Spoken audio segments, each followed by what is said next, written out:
Hi, నమస్తే, welcome to Andhraprabha. This is Ravi Tongala. ఏపీలో assembly సమావేశాలు హాట్గానే మొదలయ్యాయి. అయితే ఈసారి అసెంబ్లీ సమావేశాలకు ప్రత్యేకత ఏంటంటే జగన్ ఊడిపోయిన తర్వాత తొలిసారి సభకు వచ్చారు.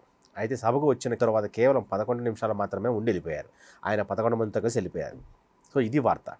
సో ఇదే అంశంపై మనతో మాట్లాడేందుకు senior journalist, Andhra Prabha editor YSR Sharma గారు మనతో ఉన్నారు. ఆయన అడిగి మరిన్ని వివరాలు తీసుకుందాం. సార్ నమస్కారం. సార్ నమస్తే అండి. సార్, ఓడిపోయిన తర్వాత జగన్ తొలిసారి సభలో అడుగుపెట్టారు. అయితే అడుగుపెట్టిన తర్వాత ఆయన పెద్దగా పోరాటాలు అంటే మామూలుగా ప్రభుత్వాన్ని ప్రశ్నించాల్సింది ఏమీ లేకుండానే వాకౌట్ చేశారు. సో ఎందుకు ఇలా జరిగింది, ఎందుకని వెళ్ళిపోయారు, అసలు పర్టికులర్గా ఇవ్వాలే సభకు రావడానికి ఏమైనా కారణాలు ఉన్నాయా? యాక్చువల్లీ ఆంధ్రప్రదేశ్లో ఎన్నికలు జరిగిన తర్వాత జగన్ పార్టీ వైఎస్ఆర్సీపీ 11 సీట్లు వచ్చిన తర్వాత అప్పటి నుంచి కూడా మాకు ప్రతిపక్ష హోదా ఇవ్వాల్సిందే, నాకు ప్రతిపక్ష నాయకుడి హోదా ఇవ్వాల్సిందే అన్నది జగన్ గారి డిమాండ్గా ఉంటూ వస్తున్నది. సో ఈ అసెంబ్లీలో ఇవ్వాలే ఆ డిమాండ్ మొదలు కాదు. రిజల్ట్స్ వచ్చిన దగ్గర నుంచి, యాక్చువల్లీ రిజల్ట్స్ వచ్చిన తర్వాత కొత్త గవర్నమెంట్ ఫామ్ అవుతున్న టైంలో అసెంబ్లీ తొలి సమావేశాలు జరుగుతాయి. ముఖ్యంగా వీళ్ళందరూ చంద్రబాబు నాయుడు దగ్గర నుంచి, లోకేష్ దగ్గర నుంచి, పవన్ కళ్యాణ్ దగ్గర నుంచి ప్రమాణ స్వీకారానికి వచ్చారు. ఆ రోజు ప్రమాణ స్వీకారానికి వచ్చారు. అట్లాగే speaker, deputy speaker elections. So ఆ ప్రమాణ స్వీకారానికి వచ్చిన సందర్భంలోనే ఆయన ప్రతిపక్ష హోదా కోసం పట్టుబట్టిన సంగతి మనందరికీ తెలుసు.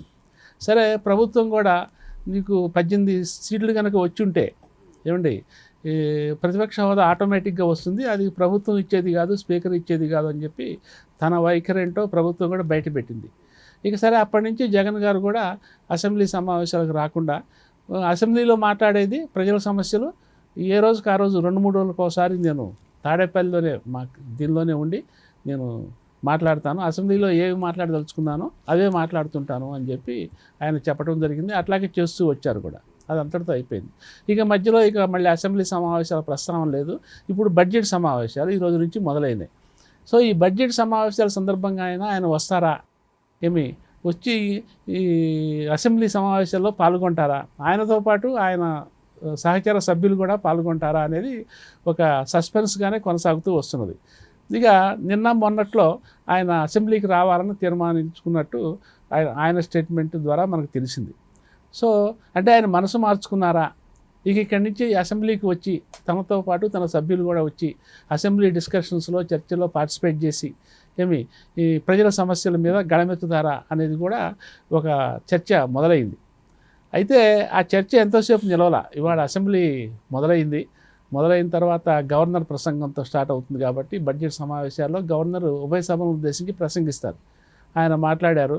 మాట్లాడుతున్న టైము ఆయన స్టార్ట్ చేసిన దగ్గర నుంచి వీళ్ళు కూడా గొడవ స్టార్ట్ చేశారు. పొడియం దగ్గరికి వెళ్ళి నినాదాలు చేయటము అది చేశారు. అట్లా 10 నిమిషాలు అయిన తర్వాత ఇక జగన్ గారు వాళ్ళందరినీ విత్డ్రా చేసుకున్నారు. ఆయన కూడా వెళ్ళిపోయినారు. సో సభ నుంచి వైసీపీ ఎమ్మెల్యేలు వెళ్ళిపోయిన తర్వాత మళ్ళీ ఆయన తాడేపల్లిలో వాళ్ళతో మీటింగ్ పెట్టారు. ఆ అసెంబ్లీ గవర్నర్ ప్రసంగం తర్వాత అసెంబ్లీ రేపటికి వాయిదా పడిన తర్వాత బీఏసీ సమావేశం జరుగుతుంది. బిజినెస్ అడ్వైజరీ కమిటీ సమావేశం. అంటే అసెంబ్లీ ఎన్ని రోజులు జరపాలి, ఏమి సభా కార్యక్రమాలు, ఏ రోజు ఏ ప్రోగ్రామ్స్, మెయిన్ ఎజెండా ఏంటో డిసైడ్ చేస్తారు. అందులో అపోజిషన్ లీడర్ కూడా పార్టిసిపేట్ చేస్తారు. సో దానికి కూడా అటెండ్ కాలేదు ఎవరు వైసీపీ తరఫున. ఇక తాడేపల్లిలో మీట్ అయ్యి మనకి ప్రతిపక్ష హోదా ఇవ్వటలేదు కాబట్టి సో మనం అసెంబ్లీ సమావేశాలకు వెళ్ళనక్కర్లేదు, ఏమి ఈ ప్రజల సమస్యలు మీదనే మనం పోరాడదాము, కాకపోతే అసెంబ్లీ లోపల పోరాడేది అసెంబ్లీ బయట పోరాడతాము అని చెప్పి ఆయన వైసీపీ ఎమ్మెల్యేలకు చెప్పటము, ఆ మేరకు డిసైడ్ చేయడం జరిగింది. అదే సందర్భంలో ఆయన కొన్ని ఇంట్రెస్టింగ్ కామెంట్స్ కూడా చేశారు.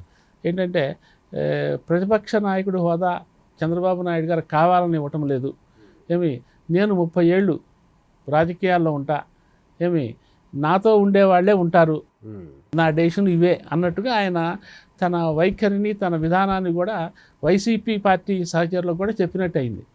ఒకటేమో ప్రభుత్వానికి తెలియజేశారు, మీరు ప్రతిపక్ష హోదా ఇస్తే తప్ప నేను రానని. అట్లాగే ప్రజలకి తెలియజేశారు, అసెంబ్లీలో పోరాడే బదులు నేను మీ సమస్యల మీద తాడేపల్లిలోనే ఉండి బయటే పోరాడతానని చెప్పి చేశారు. అదే సమయంలో నేను ఇవాళ రేపు పోయేవాడిని కాదు, రాజకీయాల నుంచి నిష్క్రమించేవాడిని కాదు, 30 ఏళ్ళు ఉంటాను, నేను నాతో ఉండేవాళ్లే ఉంటారు, నాతో పాటు ఉండేవాళ్ళు ఉండండి, పోయేవాళ్ళు పోండి అనే యాంగిల్లో కూడా ఆయన పార్టీ అభిమానులు అనండి, పార్టీ శ్రేణులు అనండి, కార్యకర్తలు, నాయకులకు కూడా ఒక స్పష్టమైన సందేశం ఇచ్చినట్టే ఉంది. సో మొత్తం మీద ఇక రేపటి నుంచి జరిగే సమావేశాలకి ఆయన వైసీపీ పాత్ర అందులో ఏమీ ఉండదని మనకు స్పష్టమవుతున్నది. అయితే ప్రతిపక్ష నాయకుడి హోదా ఇవ్వాలి అని చెప్పి బొత్స సత్యనారాయణ గారు కూడా కౌన్సిల్లో వైసీపీ నాయకుడు, సభానాయకుడు, ఆయన కూడా తర్వాత మీడియా పాయింట్ దగ్గర మాట్లాడారు. సో ఈ డిమాండ్ ఎందుకు వస్తున్నది అంటే ఇప్పుడు మళ్ళీ 6 నెలల తర్వాత మళ్ళీ అసెంబ్లీ వస్తుంది. యాక్చువల్లీ 6 నెలల వరకు అసెంబ్లీకి పోకపోతే, అసెంబ్లీ రిజిస్టర్లు సంతకాలు చేయకపోతే సభ్యత్వం రద్దు అవుతుంది అనేది ఒక నిబంధన ఉన్నప్పుడు, సో ప్రతి 6 నెలలకు ఒకసారి పోయి సంతకం చేయాల్సిందే, అసెంబ్లీలో పార్టిసిపేట్ చేయాల్సిందే. అంటే ఇప్పుడు కేవలం సంతకం పెట్టాలి ప్లస్ అంటే సంతకం పెడితేనే జీతభత్యాలు వాళ్ళకి రావాల్సిన అన్ని పెర్క్స్ అన్నీ వస్తాయి కాబట్టి అందుకే వచ్చారంటారా? అంటే వాళ్ళైతే అఫిషియల్గా అది చెప్పడం లేదు, కానీ మొత్తం మీద వచ్చారు కాబట్టి సంతకాలు పెట్టుంటారు. సో అటెండెన్స్ వేసుకున్నారు కాబట్టి మళ్ళీ సభా నిబంధనల ప్రకారం ఒక 6 నెలలు రాకపోయినా పర్వాలేదు ఏమి, అది వాళ్ళు అఫిషియల్గా ఏమి చెప్పింది కాదు. సో 6 నెలల తర్వాత కూడా మళ్ళీ ప్రతిపక్ష నాయకుడి హోదా అనేది లైవ్లీగానే ఉంటుంది. అంతే. మళ్ళీ 6 నెలల తర్వాత మళ్ళీ ఈ సభకి రావాలా వద్దా, రాకపోతే ఏం చెప్పాలి, వస్తే ఏం చెప్పుకోవాలనేది మళ్ళీ ఆడ ముందు క్వశ్చన్ మార్కే ఉంటుంది.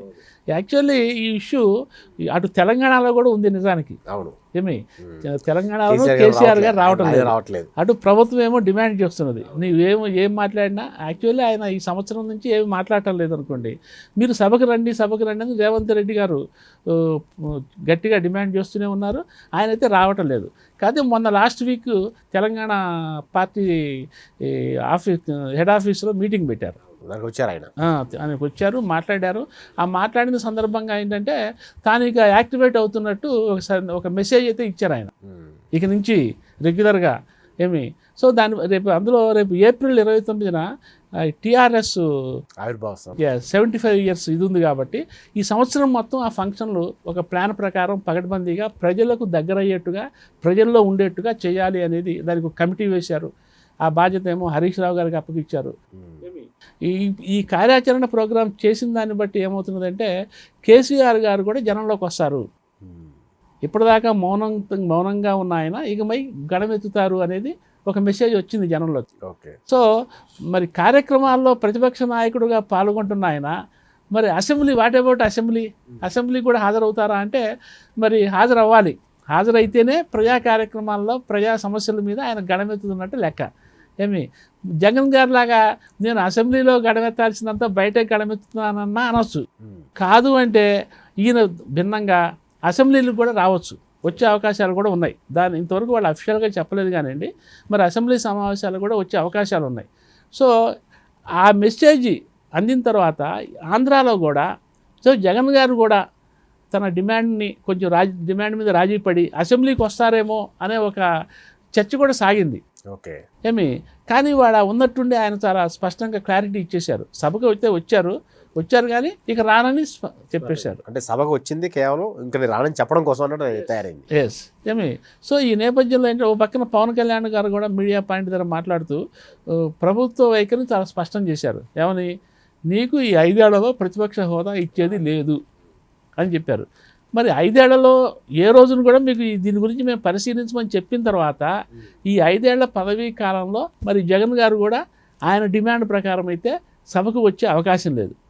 కానీ మరి 6 నెలల తర్వాత మరి ఏమవుతుంది, అప్పుడు ఏ డిమాండ్ తీసుకురావాలి? మరి ఈ డిమాండ్ వదిలేసి కొత్త డిమాండ్తో మళ్ళీ బాయ్కాట్ చేస్తారు ఆ సభని. ఇవన్నీ సస్పెన్స్ క్వశ్చన్స్. సో దీనిపై ఇప్పుడు అధికార కూటమి ప్రభుత్వం కూడా ఒక విచిత్రమైన ఒక కీలకమైన వ్యాఖ్య చేసింది సార్. సో నిన్నగాక మొన్న మిర్చి యార్డ్లో ప్రజాక్షేత్రంలో పోరాడతానన్నారు. అసలు అసెంబ్లీకే వచ్చి పోరాడేందుకు ఇష్టం లేని వాళ్ళు ప్రజాక్షేత్రంలో ఏం పోరాడతారు, ఎందుకు ఈ మాటలు అని అంటున్నారు. అట్లాగే పవన్ కళ్యాణ్ కూడా వచ్చి ఒక ఇంట్రెస్టింగ్ కామెంట్ చేశారు. సో నీకు ప్రతిపక్ష హోదా కావాలంటే ఇండియాలో అయితే రాదు, జర్మనీ వెళ్ళిపో అన్నారు. సో జర్మనీలో అక్కడ ఎందుకు వస్తుంది, అసలు జర్మనీ అనే పదం పవన్ కళ్యాణ్ ఎందుకు వాడారంటారు? జర్మనీలో అక్కడ ఉన్న వాళ్ళ రాజ్యాంగం ప్రకారం ఓట్ల శాతాన్ని బట్టి ప్రతిపక్ష హోదా దక్కుతుంది. అంటే జగన్ గారికి ఇక్కడ 40% వచ్చింది కాబట్టి ఆయన ప్రతిపక్ష ఇవ్వాలి. ఓకే. సో మీరు అది మీ లెక్క ప్రకారం మీ డిమాండ్ తీరాలంటే ఇక్కడేమో సీట్ల పరంగా మొత్తం సీట్లలో 10% మించి వస్తే తప్ప కనీసం 10% ఉంటే తప్ప ప్రతిపక్ష హోదా రాదు. మరి ఇక్కడేమో మన ఇండియా రాజ్యాంగం ఏమో సీట్ల లెక్క చెప్తున్నది, జర్మనీ రాజ్యాంగం ఏమో ఓట్ల లెక్క చెప్తున్నది. కాబట్టి మీరు అక్కడికి వెడితే డెఫినెట్గా మీకు ప్రతిపక్ష హోదా కావాలని చిట్ట చివరిగా ఆయన వెడుతూ మైకు ముందు అయితే మీరు జర్మనీకి పోవాల్సిందే అంటూ వెళ్ళిపోయినాడు ఆయన. దాన్ని బట్టి ఏంటంటే గవర్నమెంట్ వర్షన్ కూడా చాలా స్పష్టంగా ఉంది, హోదా ఇచ్చేది లేదు అని. ఇక ఈ నేపథ్యంలో ఏంటంటే తెలుగుదేశం శ్రేణులు కానివ్వండి, ఇతర పార్టీల వాళ్ళు కానివ్వండి, ఏంటంటే అసెంబ్లీకి ప్రతిపక్ష పార్టీ సభ్యులు హోదా ఉన్నా లేకున్నా అసెంబ్లీకి వస్తే వాళ్ళకి ఇంకా ఎక్కువ మైలేజీ వస్తుంది అని. ఎందుకంటే సభలో సరే వాళ్ళు మాట్లాడనిస్తారా లేదా అనేది పక్కన పెడితే, ఎందుకు పక్కన పెట్టమంటున్నాను అది కూడా చెప్తాను. పక్కన పెడితే వీళ్ళు మొత్తానికి వాళ్ళ గొంతు ఎత్తడానికి అవకాశం ఉంటుంది. మాకు మైక్ ఇవ్వండి, మేము పలానా అంశం మీద మేము మా అభిప్రాయం చెప్పాలి అని డిమాండ్ చేయడానికి అవకాశం ఉంటుంది. సో గవర్నమెంట్ ఒకవేళ మైక్ ఇవ్వలేదు అనుకోండి, మైక్ ఇవ్వలేదు, అది తప్పు వాళ్ళది అవుతుంది, ప్రజలకు తెలుస్తుంది అది కూడా. ఇప్పుడు ప్రజలు డెఫినెట్గా ఈ లైవ్ టెలికాస్ట్లు చాలా కీన్గా అబ్జర్వ్ చేస్తున్నారండి. ఎవరు ఏం చేస్తున్నారు, ఎవరి వైపు తప్పు ఉంటున్నది, ఎవరి వైపు ఒప్పు ఉంటున్నది, వాళ్ళు మౌనంగా ఒక అభిప్రాయానికి వస్తున్నారు. కిందటి 5 సంవత్సరాల పాత ప్రభుత్వంలో కూడా అసెంబ్లీలో జరిగిన కార్యకలాపాలు మొన్న రిజల్ట్స్ మీద ఎంతో కొంత ఎఫెక్ట్ ఇచ్చినాయి. ఖచ్చితంగా సార్, ఎక్కువ సార్ మెజారిటీ చూపించింది. ఒకటి సభానాయకులు, ఇటు ముఖ్యమంత్రి కానివ్వండి, అటు ప్రతిపక్ష సభా నాయకుడు జగన్ గారు కానివ్వండి, లేకపోతే బీజేపీ తరపున కానివ్వండి, మన జనసేన పవన్ కళ్యాణ్ గారి గురించి కానివ్వండి, వాళ్ళు వ్యవహరిస్తున్న తీరు, వాళ్ళ మాట్లాడుతున్న తీరు, వాళ్ళు ఉపయోగిస్తున్న భాష, వేరే అంశాల మీద వాళ్ళు చెప్తున్న తర్కము, ఇవన్నీ కూడా ప్రజలు చాలా కీన్గా అబ్జర్వ్ చేస్తున్నారండి. అబ్జర్వ్ చేయబట్టే మొదటి 5 ఏళ్ల అసెంబ్లీ 5 ఏళ్ల పాలన మీద దాని ఎఫెక్ట్ పడింది. అట్లాగే లోక్సభ రాజ్యసభలో కూడా ప్రతిపక్షం వాళ్ళు సభను స్తంభింపజేయటము, పోడియం దగ్గరికి వెళ్ళడము, కాగితాలు చించేసి స్పీకర్ మీదకి వదిలేయటము, ఇవన్నీ కూడా జనం చూస్తున్నారు. లేకపోతే ఇప్పుడు కాంగ్రెస్ కూటమి వాళ్ళు లాస్ట్ 5 years సభను సాగనివ్వాల. ఓకే, ప్రభుత్వము ఏకపక్షంగా వ్యవహరిస్తున్నది అంటే డెఫినెట్గా ఏకపక్షంగానే వ్యవహరిస్తున్నది. వాళ్ళిద్దరి మధ్య సయోధ్య అనేది ఏనాడు కనపడలా. కానీ అపోజిషన్ వాళ్ళు సభను సాగనివ్వకుండా 4 రోజులు సభలో దాదాపు 20-25 days సభను సాగనివ్వకుండా ఉంటే వాళ్ళు మరి నిజంగా ప్రజలేమనుకోవాలి, వాళ్ళు మన కోసం పోరాడుతున్నారు, సభను స్తంభింపజేస్తున్నారు అని వాళ్ళని గెలిపిస్తారు కదా. అంతేగా మరి కానీ వాళ్ళు గెలవట్లేదు కదా. అంటే దీన్ని బట్టి ఎక్కడో లోపం ఉంది. వాళ్ళు అటు పార్లమెంట్లో కానివ్వండి, ఇటు అసెంబ్లీలో కానివ్వండి, అపోజిషన్ వాళ్ళు, రూలింగ్ పార్టీ వాళ్ళు ఉండాల్సిన విధంగా ఉండటం లేదు, వ్యవహరించాల్సిన రీతిలో వ్యవహరించటం లేదు అనేది వాళ్ళు ఒక అభిప్రాయానికి రాగలుగుతున్నారు. దాని ప్రభావం కూడా అది లోక్సభ ఎలక్షన్లు అయినా అసెంబ్లీ ఎలక్షన్లు అయినా చూపిస్తున్నది అనేది మనకు తెలుస్తున్నది. దీన్ని బట్టి ఏంటంటే వైసీపీ వాళ్ళైనా సరే అసెంబ్లీకి వెళ్ళి వాళ్ళు పోరాటం చేసే వాళ్ళకి చేయొచ్చు, పోరాట స్ఫూర్తితో చేయొచ్చు, వాళ్ళు ఏ సమస్యలు అయితే ప్రస్తావించదలుచుకున్నారో ఆ సమస్యల మీద డిమాండ్ చేయొచ్చు, ఎలుగెత్తి మాట్లాడచ్చు. ఏదో ఒక సందర్భంలో చివరికి స్పీకర్కైనా సరే మైకు ఇవ్వని తప్పని పరిస్థితి వస్తుంది. మైకు ఇవ్వాల్సిన అనివార్య పరిస్థితులు వస్తాయి. సో అప్పుడైనా సరే వాళ్ళు మాట్లాడచ్చు. కానీ సభలో లైవ్గా ఉండేదానికను సభలో అసలు జీరో హాజరుతో ఉండేదానికి బోల్డెంత తేడా ఉంటుంది. అసలు ఒక శాసనసభ్యుడిగా శాసనాలు చేసే సభకి వెళ్లకుండా నెలల తరబడి, సంవత్సరాల తరబడి ఉండటం ద్వారా శాసనసభ్యత్వానికే ఒక రకంగా అన్యాయం చేస్తున్నట్టు లెక్క అవుతుంది. సో ఇది మరి ప్రజలు దీన్ని ఏ విధంగా రిసీవ్ చేసుకుంటారు, తర్వాత ఏ విధంగా జడ్జిమెంట్ ఇస్తారనేది మనం చూడాల్సింది. Okay sir, thank you.